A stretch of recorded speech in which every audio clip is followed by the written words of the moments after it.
So our next talk is going to be taking BDSM out of PCI DSS through open source solutions. Please give an applause for Zack and Erin.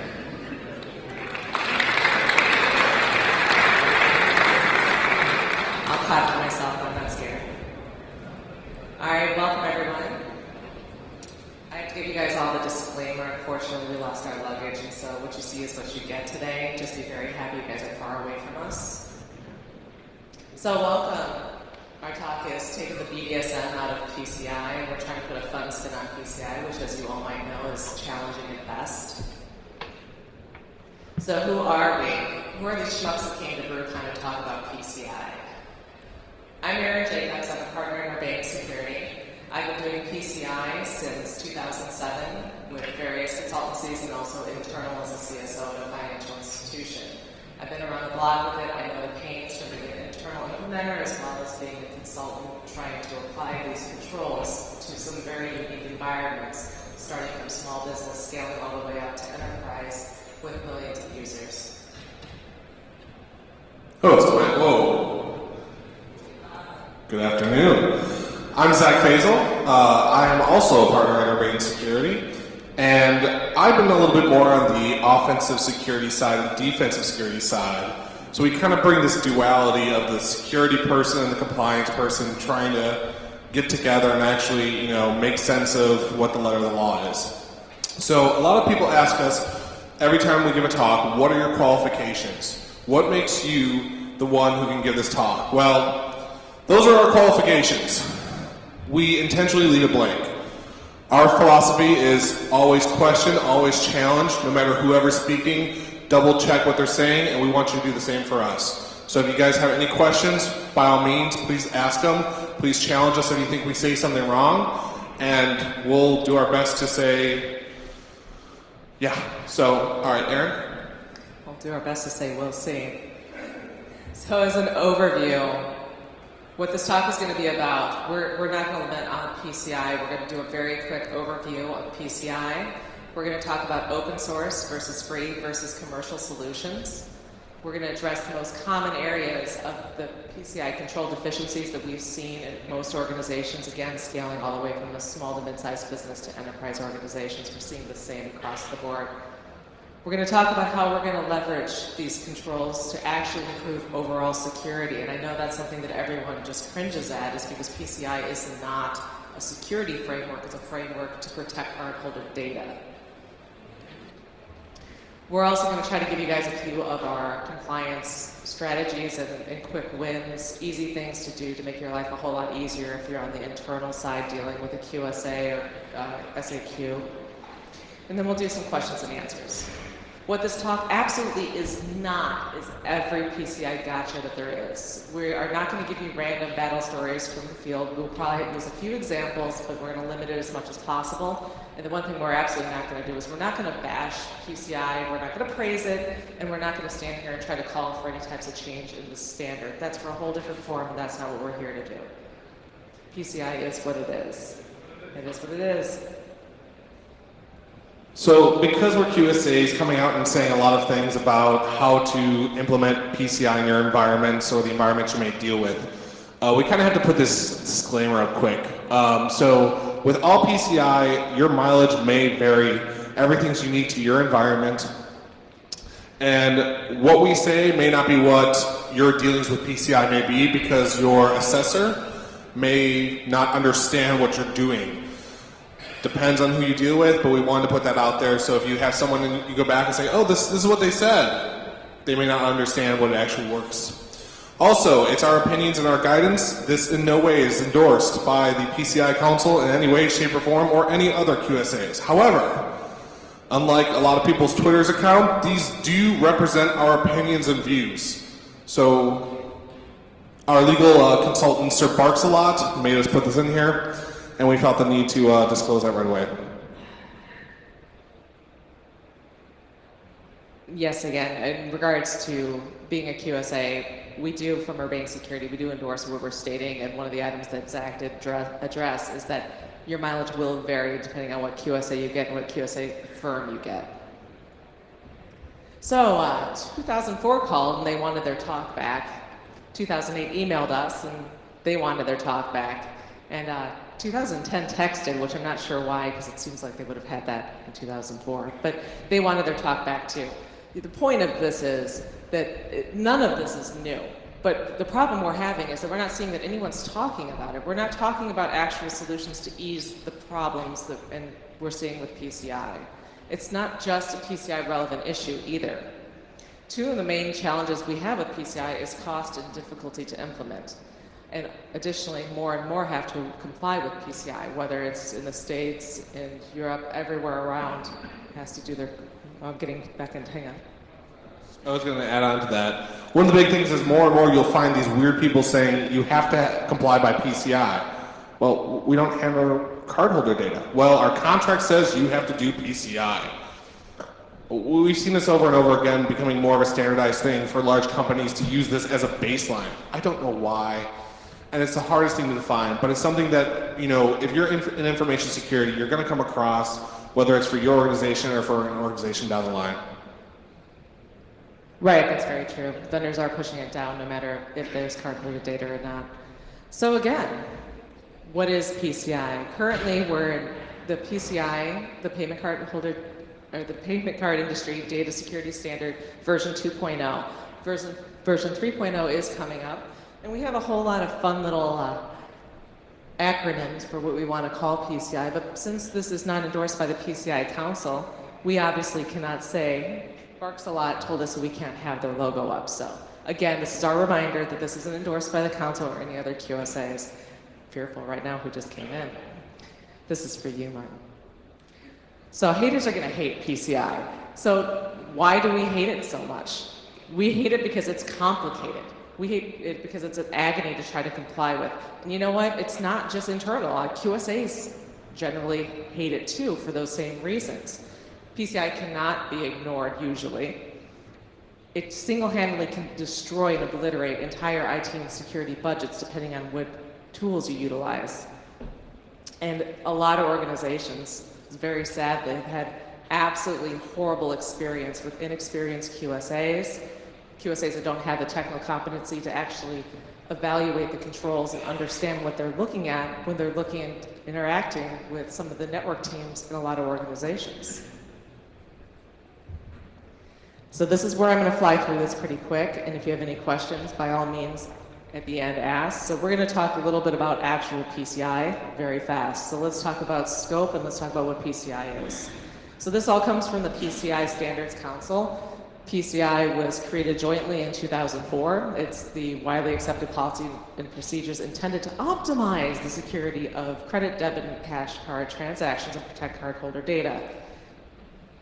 So I just noticed you put the drink in there, by the way. We forgot to tell everyone to get drinks, but since you can't have them here, I very much apologize.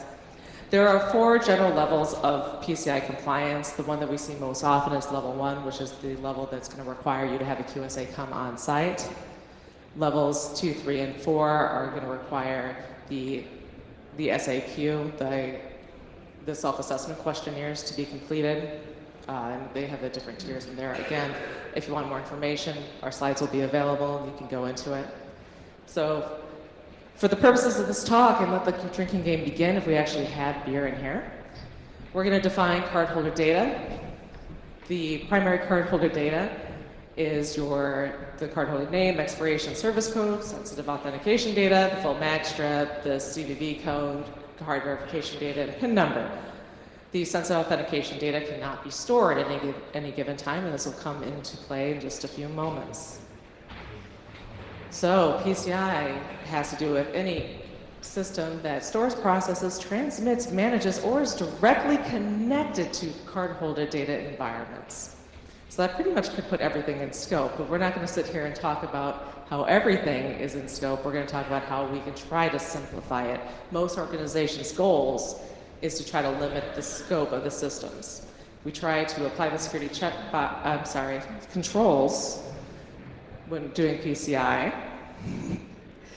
And obviously, in the organization that goes through a level 1 assessment, the end game is to actually pass and end up with your report of compliance and attestation of compliance. So in regards to limiting the scope, we have a lot of things to consider. One of the most common things we hear, and we hear from a lot of vendors, is to basically make it somebody else's problem, outsource it, let's tokenize it, let's keep it out of our environment. Well, that's going to change. You're not going to be able to completely get rid of all responsibility once PCI 3.0 comes out. What's going to happen is that you're still going to be responsible to ensure that whoever you're outsourcing it to is taking the responsibility and diligence with your data. So in whole, it's going to turn into everyone's problem yet again. You have to get up now. It's time to fight, Zack. And I was just getting comfy. So, oh, I got the clicker too. Awesome. So why are we talking about open source stuff, and why not just talk about free and commercial ways to get that little checkbox? So with open source solutions, you really have a lot of flexibility with the way you're able to deploy it, as well as obviously the biggest saving is cost. You don't have to deal with dropping $20,000 to $30,000 a year on some solution just to get that checkbox. And really, as we were drilling home about the cost thing, I mean, that's one of the biggest things about going commercial. Not to say there's anything wrong with paying some money on some good solutions, but if you're a smaller organization, or even if you're a larger organization who has really intelligent people like those of you in this room, you guys can take and use some open source solutions that you can become familiar with and start deploying in the environments that you have to deal with this. As well as there's only one requirement in PCI that you can't use open source for, and that's the external vulnerability scans. With the external vulnerability scans, they have to be a paid scan from a authorized scanning vendor, ASV. That's right. Anyone correct me, because I always mix it up. Wow, got it right, hopefully. So, and again, like I was saying, it provides greater flexibility and growth. With you having the control of the source code as well as ability to write custom additions to it, you really can modify it for your environment instead of it being a rigid thing that doesn't work for you. And you're not locked into then a specific vendor implementation. Down the line, in a year or two, you realize that your needs have changed. You're not stuck in a contract with someone. But open source isn't always the right choice. Sometimes you need it just to work. Sometimes you need someone you can point at and say, this isn't working, I'm paying you money, fix it. So really, what we're pushing for is more people who have the money to spend on resources, intelligent people on their team, over buying some product and just sending it all off to larger corporations. So time and time again, we see a lot of issues with organizations trying to adhere to PCI. Really, there's been talks about how do you beat PCI compliance, and the thing is they don't provide any clear guidelines on how to configure your environment because, as they always say, it depends. Your mileage may vary. Your environment may be different. And they speak really theoretically. You should implement log controls. Yeah, and it's up to your QSA's opinion. And they talk very theoretically instead of actually, here's how you do it. Here's how you can do this and meet the requirement and go even above and beyond and improve your security even more. A lot of them talked about freemium solutions too, where it's free for the first 10, but once you got that taste, it's going to cost you. And they always focus on either one or another operating system. Either it's focused only on Windows, focused only on Linux, who focuses on Mac, I don't know, but they always focus on only one operating system. So we decided we wanted to change this. We wanted to really we believe in the sharing of information and knowledge and really growing the resources we have without having to throw all our money at our vendor. Again, nothing wrong with it, but sometimes when you're a smaller organization, you want to do that. So we decided to start something called the Open PCI Project. I don't recommend scanning QR codes, but there's a quick link. Go ahead. So openpciproject.com, or it's also on our website, urbanesecurity.com. By the way, we didn't give enough background on that. We're a professional services consulting firm. We don't sell any products. We only sell advice and services. So we're not going to try to pimp some product we have a vested interest in. We're vendor agnostic. But so openpciproject.com, that's kind of a lame domain name. The problem is that all the other open PCI ones were taken, and we couldn't really come up with a good one in the meantime. And I was not spending $1,200 American to get a domain name. hate the market like that. Yeah, excuse me for 1 second.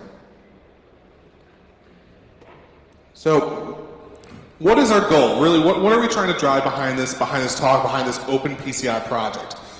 Is we're looking to come up with not just guidelines that are cross-platform, that are tried and tested by ourselves, our clients, and your organizations, that are scalable, that actually elevate security, not just get you that checkbox, and that actually compare it to other solutions that may be in the market. But we're looking for also to put together, and are putting together, specific walkthroughs. So an IT administrator or a security administrator or one of you in the room who may not have experience in a certain solution will be able to take and walk through and get something up and running, and may need to learn a little bit more about it, but enough that you'll be able to get yourself to one level and then to the next, the next, the next, and continue your knowledge and growing with that. And I want to encourage you guys that if you see anything out there, and we've extensively scoured the web for absolutely anything and reached out to people to find out more information. If anybody's doing any work with any type of open source solutions, freeware solutions, or creative solutions for addressing these issues, and some of the most information we found was dated back to like 2010, and it was part 1, I'm going to do this. Part 2 never ever came. So this is one of the big issues going back to when we started the talk. This isn't new, but we're not talking about it and we're not dealing with it, and it's something that causes a lot of people pain all the time. Yeah, one of the big things is people don't follow through with these online guides. It'll be, I installed WordPress and I'm going to start an HTML5 how-to guide. 5 years later. So I'm going to put up another disclaimer. This is the last one in the slides. Now, that open PCI project domain, it'll be in the slides, it'll be, we'll tweet it out later with the BruCON hashtag and all. I'm really bad, if you know from me historically, about updating things. I don't know why I would ever be bad at updating things or posting things in a reasonable amount of time, but I am. So we do and will be posting more and more and more as the days come. Right now it's a placeholder page. We're giving this talk also at BruCON, so as soon as that's done, we're going to be uploading everything. But we're trying to finish everything off so it isn't that whole, you should do this. Okay, how do I do this? How do I even get started? So we've dealt with a lot of organizations, and what are really the top issues we see over and over and over? So these are the 12 high-level PCI requirements. Actually, just real quick, by a show of hands, how many people have dealt with PCI before in kind of their day-to-days? Not too many. How many people here are in like information security on the defensive side? Awesome. Engineers, thank you. Software development, coders. 2 standalone, awesome. So these are the kind of the top issues that really are, or not the top issues, but the top 12 requirements. Not top, the only 12. My apologies. I'm tired. The 12 policies for PCI. Now, we kind of crossed out here the ones that everyone have handled. They have implement firewalls. We know how to implement a firewall by now. It's 2013. Everyone knows how to do firewalling. It's not hard. Your grandma has a firewall on her computer. We got that covered. Changing defaults. We know how to change passwords by now. We know it's a bad thing to leave default passwords and configurations. Protecting cardholder data using encryption, shredding little paper documents, the little knuckle busters, making sure you delete stuff when you're done with it. We know how to do that by now. We know that's good. We know we have to do that. It's pretty easy. Most people have it solved. What? Oh, yeah. So, I mean, not to say there's not still issues out there with them, but we don't see it that much. Or when we see it, it's easily fixed. It's something that you're able to fix in an afternoon or a week. It's not something where you're like, oh, where do I even start? And I have to be compliant by tomorrow. I need to actually improve my security. I want to, but how do I do this fast? Encrypting data in transit. We know how to use SSL by now. Come on. Antivirus is something we see a lot of people trying to address this, especially in high-performance environments. How do you, in an environment, and we'll touch on this in a minute, address having to have antivirus when that, whatever percentage impact is too much for your business to handle? Securing systems and applications. We still suck at programming. I don't know how to solve this other than teaching people better, and starting at the academic level, but we still suck at developing secure code. Limiting access, we know how to put passwords on things. Assigning unique IDs we could do, but when it comes to two-factor authentication, more and more organizations, while they're still changing to it, they don't all have it in place, and where do they start for a cost-effective solution? Physical controls, we know how to put a lock on stuff. Logging is one of the biggest ones. We'll touch on that in a second. Penetration testing and scanning. Again, most people still need a little work in, but it's something that can get easily fixed. And I'm sorry, I didn't cross the last two out. I was supposed to cross them out, so it's a typo. Policies, most of us have policies, but we'll touch on that later too. So, what does everyone think is the number one problem? Everyone is very quiet. From what we've seen, it's logging. Over and over and over and over again, people aren't logging enough, properly, or are spending way too much money on it. So, logs. Log all the things. So PCI requirement number 10 talks a lot about logging and monitoring and detecting. And so a lot of organizations have no idea even where to start. And their easiest solution is, we'll buy a product for that. One of the ones that we love personally, and again, nothing to say there's anything wrong with a commercial solution, is Splunk. Splunk is an amazing tool. I believe they're a sponsor here too. We love Splunk. I was waiting for a vendor to be like, yes. So we love Splunk. The thing is, it is very costly. And if you're an organization of 10, 15, 20 people, you may not have the 5,000, 10,000, 20,000 to log what you need to do properly a year. Again, don't hold me to these numbers. If there's Splunk people in the room, we love you. So there are solutions though to do this, and there's a lot to consider with this. Is with logging, you have to obviously generate the logs, right? We actually have to have these events to watch. We have to actually send these logs to a central storage. We have to actually store and process these logs so we know what's going on and monitor them to make sure that if something is wrong, we're not just storing stuff on a hard drive, we know where to go. And so, like I said, the biggest thing, and if people don't get the image, there's 1,000 ways to skin a cat. I'm not sure if that translates over here, but... So what should we log? Obviously more is better, but that's not always the easiest solution.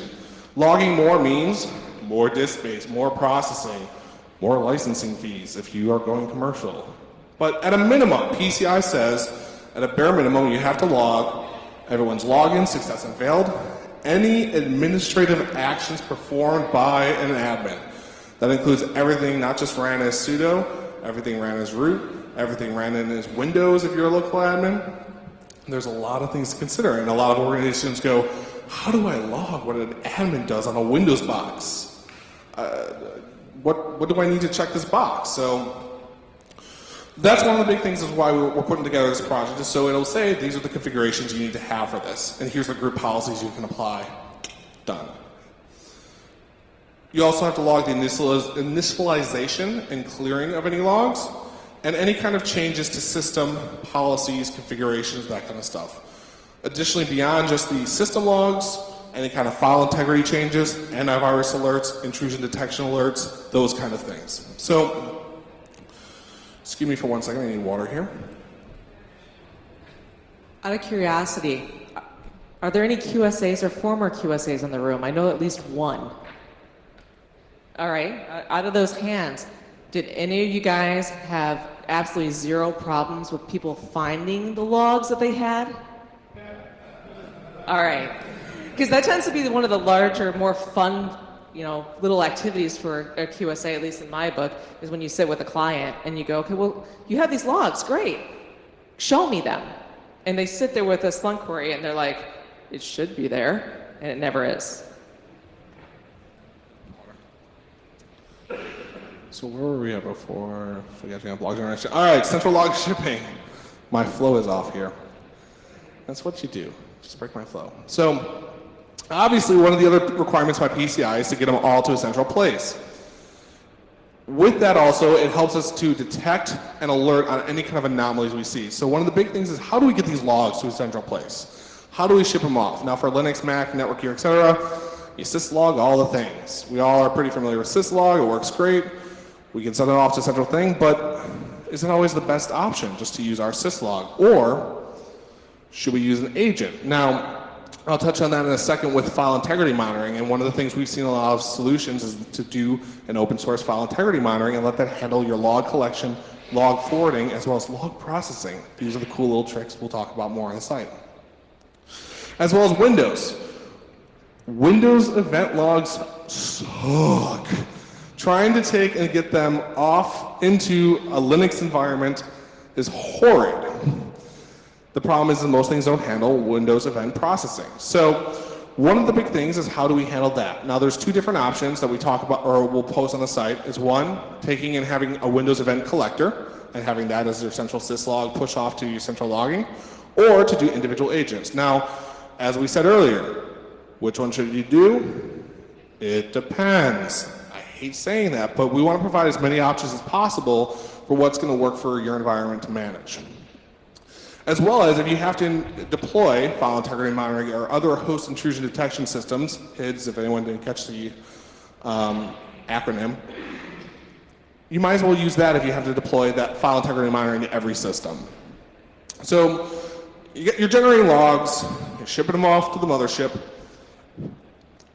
What are we doing with these now? And this is one of the biggest issues we see is that people don't know what to do with the logs once they have them. As well as the biggest crucial part when it comes to getting these logs is what's processing and what's storaging them.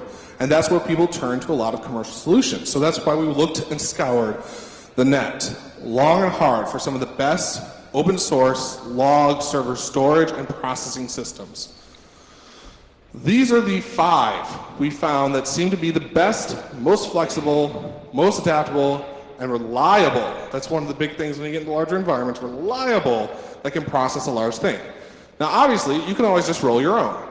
PCI never says you have to use X solution. You can build your own using just syslog and running grep through syslog to process these logs. I wasn't sure if that was a question, so that's why. So these are really the 5 we've seen that are the best. But which one's right for you? Again, depends. But what we've really seen is that these guys over at FluentD have really put together a great solution. Now it's harder to install and it's harder to build, and we're going to have the how-to guides posted once I upload all those things. But FluentD is actually what they're building themselves is the open source alternative to Splunk. Again, I love Splunk, no hard feelings, but it's a great solution. Does it work as well? Sure. So you have all these logs going to central storage. Now you actually have to monitor them. Now when PCI says you have to review your logs, there's another interesting caveat people don't realize. You don't have to go through and manually look at every log entry every day. You can actually have automated scanning. So what events do you look for? What events are compliant? Which ones are good for security? And so that will be the other part of our log processing thing, is to show what logs you have to monitor, what event type you use in window, what kind of query strings. And that's, as Erin was saying earlier, the biggest thing we see is people going, all right, I have all these logs. Well, what do you need to demonstrate this? You know? So we'll be looking at what kind of things to find anomalies instead of just saying, you should look for anomalies for too many logins.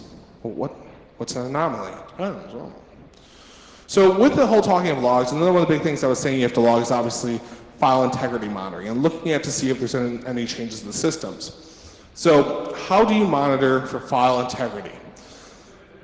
Again, some big commercial solutions have come out and say we can monitor everything in your environment. Now, what we found is that there's actually 5. I left one off of here, I apologize, as it's operating system specific. There's really 5 great open source solutions to do this, to be able to monitor, deploy, and check for file integrity monitoring. With all these, the best solution that we found is to take and send this to your central syslog for monitoring and processing. Again, why the two kind of come together. Now, the interesting thing is our favorite so far has been OSSec. How many people have heard of OSSec? How many people love it? About a quarter of the hands. Ouch. We actually love it. We think it's a great thing to be able to have it do initial processing of logs, act as a collector if need be as well, and also monitor file integrity changes. Yes, it's a little more difficult to configure versus, say, open source tripwire or rolling your own.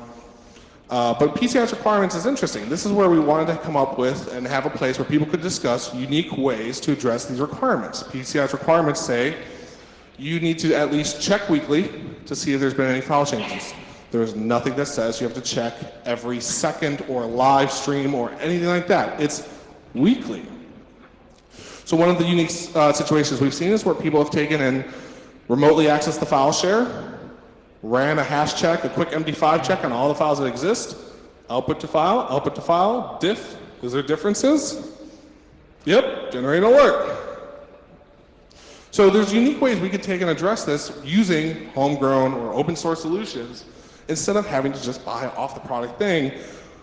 Now, granted, monitoring it live is a better security solution, but we can meet that checkbox as well by doing something internally. Patch management is the hardest fucking thing, pardon my English, the hardest thing to address with open source right now. There are not really any great cross-platform open source, and in fact, if anyone can know of one, I'd love to hear about it. Anyone?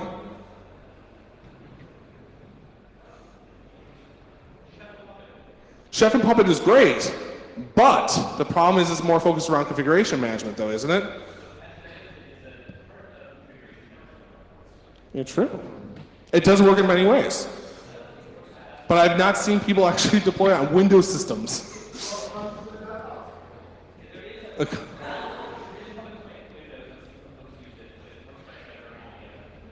Yeah, definitely, yeah. And we've seen a lot of people use it for the Linux environment. So Chef and Puppet, when it comes to open source patch management, are two great solutions combined together. You kind of use them always together for managing the configuration as well as deploying these updates. So Chef and Puppet is where actually the Linux cake was where I was touching on that. So back to where I was starting though with the whole open source thing is what has to be patchable? What do we actually have to monitor? And this is why it's so hard with PCI. You have to patch not just the operating system, but any third-party applications as well. So Linux, obviously that's pretty easy. Stick to the stuff in the repo if you can. But Windows, this is where things get difficult. Like I said, we had a hard time finding something that was cross-platform, that would work and just work in the environment, especially as well as inventorying what software is actually installed. This is where we were talking a lot about what do we want this to be, and so focusing on where you can spend your resources. Obviously, you only have so much money you can spend if you're working with an organization. This may be somewhere you go, all right, the commercial solutions do better here. I'll spend a little money here versus my logging side where I can save some money, so on and so forth. But there are solutions with Windows, like I was saying. You can use WSUS as not open source, but it's built into Windows.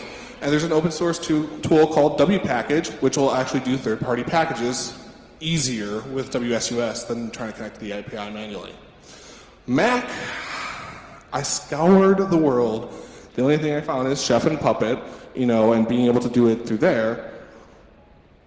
But again, this is where also building a homegrown situation or solution would help.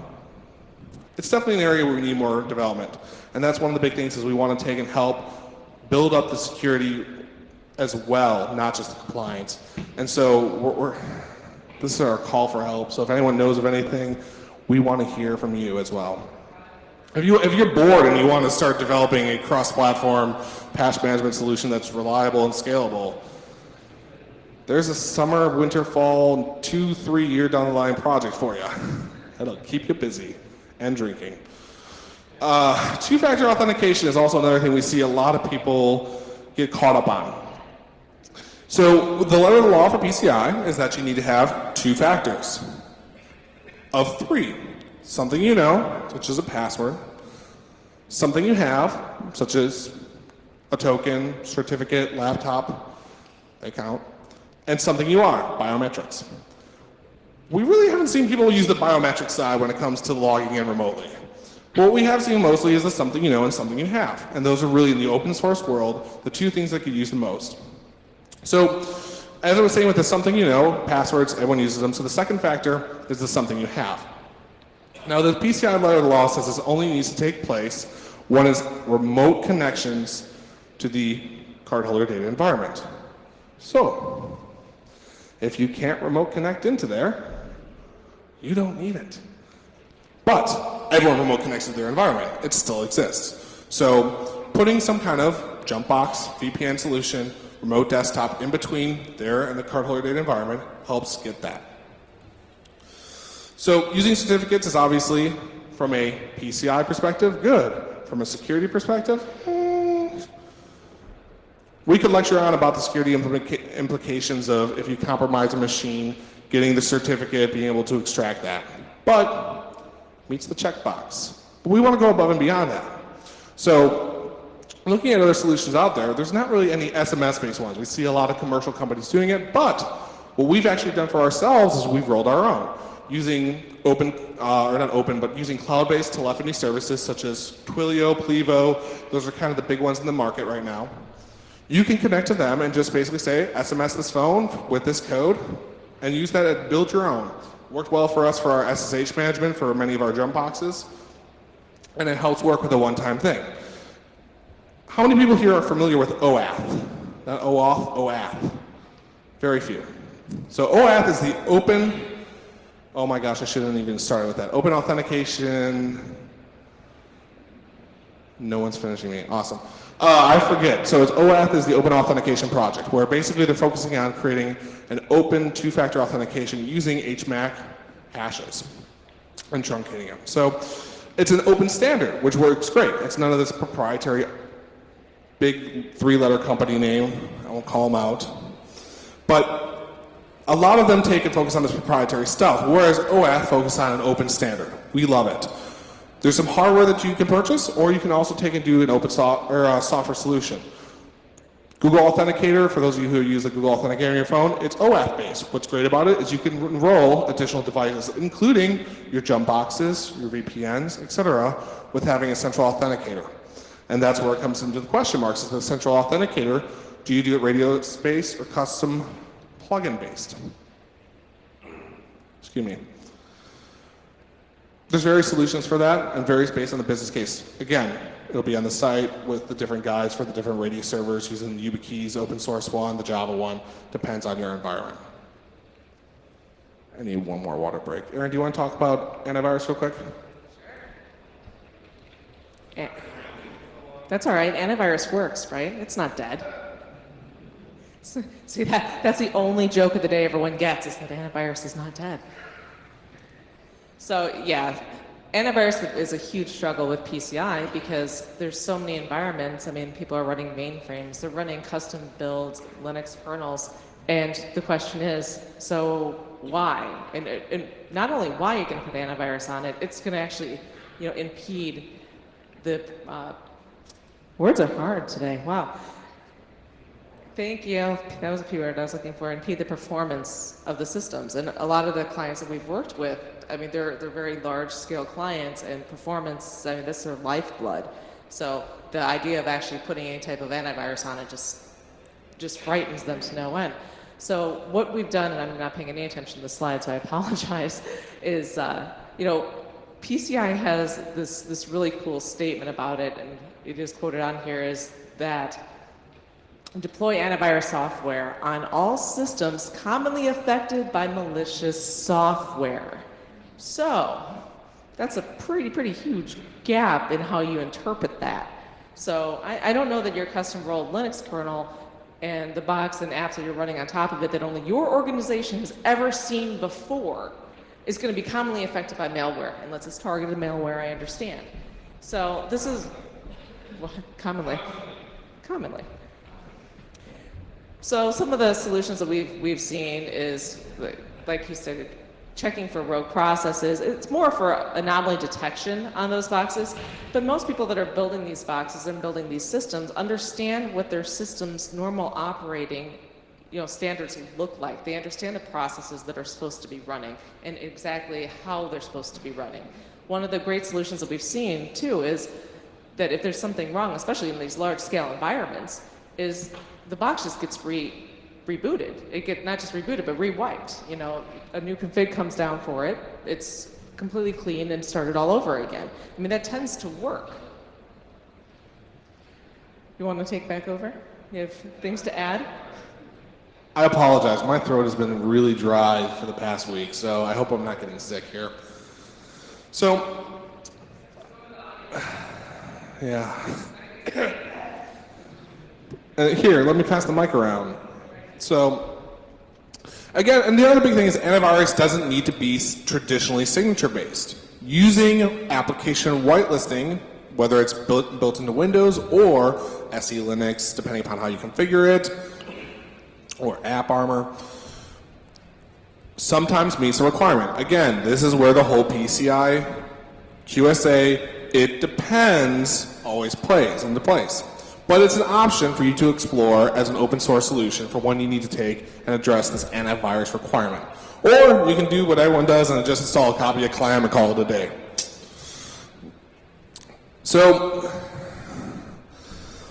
those are kind of the big top issues we see over and over with PCI that can be addressed by open source solutions that don't always need to have a vendor product. Not to say, again, that vendor products are bad, but so when you go back to your organization, your client's organizations, or someone you may stumble in the future, friend who may be like, hey dude, how do I handle this?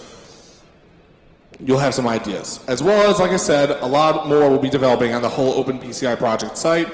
We'll have a way for everyone to discuss, kind of saying, hey, I did this worked out well. What do you guys think, / manageability / all the other fun stuff. So that's kind of the big issues we see over and over. However, there are a few random PCI fun issues we see. And yes, I got lazy and just threw these all into one slide. That's what happens at 3 a.m. So one of the big things we see is, PCI has a requirement saying that shared passwords can't be used across users. That means you cannot have a shared administrative password on multiple machines. However, PCI says you can have a service account with a shared password as long as it's not a shared knowledge password. Again, talk to your QSA a little bit more about it, but what we see in solutions for this, because everyone gets dinged on this, is that they are like, oh yeah, I've got a local admin account for all these machines. I mean, what if the machine goes offline? I can't trust that it can connect to Radius or Active Directory or whatever. I gotta be able to log in that box, and my IT guys have to be able to fix it. Turns out that's what QSAs love to go, ha, you're not compliant. I have a finding. I'm an auditor, I got a finding. Yes, my boss is gonna give me, assessor, sorry. Assessor? This is why I'm not a QSA yet. So, I just took the test. Yeah, it'll be fun. So, one of the things we've seen a lot with people is that they've either done one of two things. One is to take and use either an envelope, and I'm not kidding you, having one admin write the password down, put it in an envelope, and put it in seal it, and put it in a safe. And so if they need it, they can go and get it. And if they get it, they have to change all the passwords. And do the. This is one of those requirements. This is one of the things you face palm at, and you're like, really? I have to do this to be compliant? And I've talked to QSAs who have recommended this, and I'm like, this is what we're recommending now? Like, write your password down and put it in a safe, and only one guy can know this? One of the other things we've seen that works well, though, that we've recommended personally, is other than doing just unique local admin accounts and using solutions to change all the passwords, is how many people are familiar with Yubico and YubiKeys? They're pretty cool. As much as they're not open source, this is again like the fun gotchas, they could do single passwords. So if you have someone program a password in there for the one-time press, that technically is compliant because you don't know the password when you push the keystroke to do it. Because YubiKeys can do just not two-factor but also stored passwords as well. So something interesting we kind of put in there as a little gotcha that we wanted to take and throw in there. Do you want to get the rest? Giving you a break. So some of the other fun ones, and we've all seen by track changes, I'm assuming, 3 a.m. Zack meant change control and all that good stuff. All that rolled into one fun little thing in the reviews. So, I mean, change control, we all know what it is. We all know how annoying it is in some certain applications. Developers are generally a lot better at doing it than normal system admins, and so it's just a normal gotcha. One of the other items, and we haven't added it up here yet as far as the solution. There are a few really cool open source solutions that are coming out that do change control if you're at a small organization, small to mid-size, which is nice because you don't need these huge management systems. And again, you can roll your own. One of the items I wanted to address about rolling your own and having your own resources, in this room, I just feel the intelligence overwhelmed. But we'd all know that we'd probably all go back and work with people that might be a little less intelligent than we are, or have those people on our team. This is one of the reasons and drivers why we wanted to do this in the first place, is because we wanted to allow people to have the budget to actually get good technical resources. Now, rolling your own isn't always reasonable if rolling your own means that a technical resource is going to be doing nothing but coding this for freaking 2 months. That helps nobody. So again, your mileage will vary, but apply the resources where they can. This is one of the things that was intended to do. One of the other items, and I cringe at this, is the segregation of roles. In large organizations, segregation of roles is a little bit easier, but when you start talking mid-sized organizations and small businesses that have to comply with PCI, I mean, it's a nightmare. It's not even realistic half the time. So getting really creative is one of the things that we work on doing. We work on educating, and we work with a lot of other QSAs that have nothing to do with us to collaborate and understand good solutions for being able to do that segmentation. And again, I almost hit myself in the head with the one primary function per system. Again, in enterprise environments and environments that are scaled and built for these applications, it's fine. But when you're talking, again, small businesses or mid-sized businesses that are they're struggling to actually keep their scope as small as they can, but yet, they don't have the money for a lot of hardware. So they're trying to get very, very creative with it. A lot of times it's not always applicable. The managing of crypto keys. No one's doing this well. I mean, I'm serious. If you guys think, if any of you can honestly admit that your company is managing your keys extremely well, especially your SSL keys, go ahead, raise your hand. Yeah, maybe. That's a bold statement. Okay, well, can we go on the record for that? Okay. And you actually, you might have the only fighting chance I might believe, too. Maybe. Oh, do you want to? Oh, you can. No, I won't bash a certain company. No. No, and so that's one of the big things we've seen is that putting the SSL keys, technically, again, this is one of the things QSAs will go gotcha on, is that you have to protect even the SSL key because it's the data in transit. Now, granted, your site for domain.tld, you're probably doing your credit card processing if you're doing it externally, not just phone, but, online e-commerce stuff. We've seen a lot, is people will take and not protect that key. They'll just be like, oh, well, if the server reboots, it needs to be able to unlock the SSL key. That's fine, right? Nope. As well as, technically, PCI says that not one person can have knowledge of that key or its full thing. So you actually have to control that key's encryption. That's another fun one. That's another where, like I said, YubiKey is not a endorsed solution, but it works great for having a stored password and be like, boop, okay, done. I think we're almost out of time, though. That's why I was trying to wrap that up. I know. I just wanted to get to the last question and answer. So again, in kind of summarizing what we've gone through. Oh, he brought it up. So yes, again, we are not your QSA. We will be more than happy to do question and answers, but please don't be offended if there's certain items that we're not going to be able to talk about since it's going to be a recorded session. We have no problem that certain QSAs might be at the bar later. But in the words of the great Mike Don, who trained a lot of QSAs, his signature answer to everything is, it depends. So again, your mileage may vary. We're not your QSA. Zach wants to talk to you again. I swear it's the last thing I have before questions. But again, like I said, the big thing we want to push and the thing we want to push with this Open PCI project is that there's open source solutions that we can start utilizing as a community for our clients, for our environments, that we can start using and customizing a lot more to not just improve our compliance, but let's go above and beyond that, improve the security as well. And use, obviously, since PCI is a driver for a lot of businesses, we can use that to get a little resource, a little time to start saying, hey, I want to work on this. It's for PCI, right? We got this big thing that we got to build to it. So using that as a driving force to take and actually improve the security, using these kind of open source solutions to go above and beyond. Cool? And it's not just us. If you guys want to help out or have time to help out in the Open PCI project, by all means, please reach out to us. We need as much help as possible from the community. He needs one more thing. And now we're opening it for questions. So we do have a roaming mic.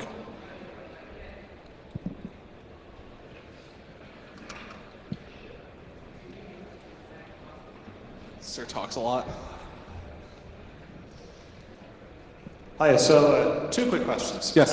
The first one is, if your logging system inadvertently logs cardholder data, does it then become within the scope of PCI DSS? Which then leads me to my second question.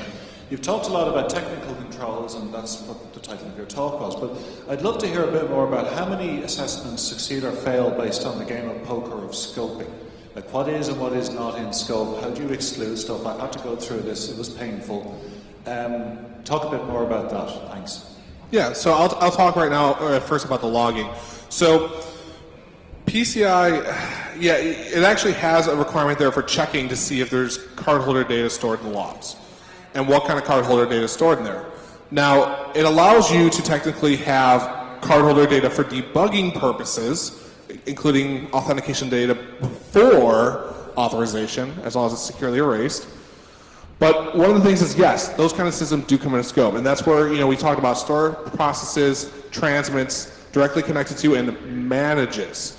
So if all of a sudden that logging system, or say the other system that manages the logging system, started getting cardholder data being sent to it, it would then be under scope. And this is something I feel that I can say openly, and just as my piece of advice from being working internally and getting assessed, is that one thing a lot of organizations don't think of doing, and this is upon any type of change in your environment as well. If you are working with a QSA or QSAC company, ask them to do a limited scope only assessment of your company if you can. If you have the bandwidth to be able to do that. So have the QSA come in and address what your scope actually is before you're in the process of a ROC assessment, and then you're sitting there for 3 days, just fighting over where the boundaries are of your scope. I mean, that, as we all know, scope tends to be a huge challenge. And if you don't believe that QSA is right, ask for another opinion. And I don't like endorsing it because we both come from a QSA company. But, in my prior life, I had no problem kicking an assessor off-site. If I didn't believe what they were saying, that's only if I thought they were not competent, not just because they weren't telling me what I wanted to hear. So, does that answer your question? Yeah, thanks. Excellent. Any other questions?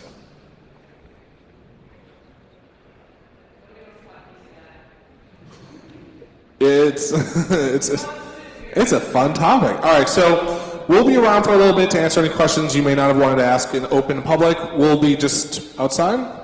We'll be outside. We'll linger around here for a few seconds too. Feel free, like I said, if you have any questions about PCI, how it impacts your environment, how you want to help out with the project, please let us know. And otherwise, thanks for all listening to us ramble, and have a good lunch. Cheers.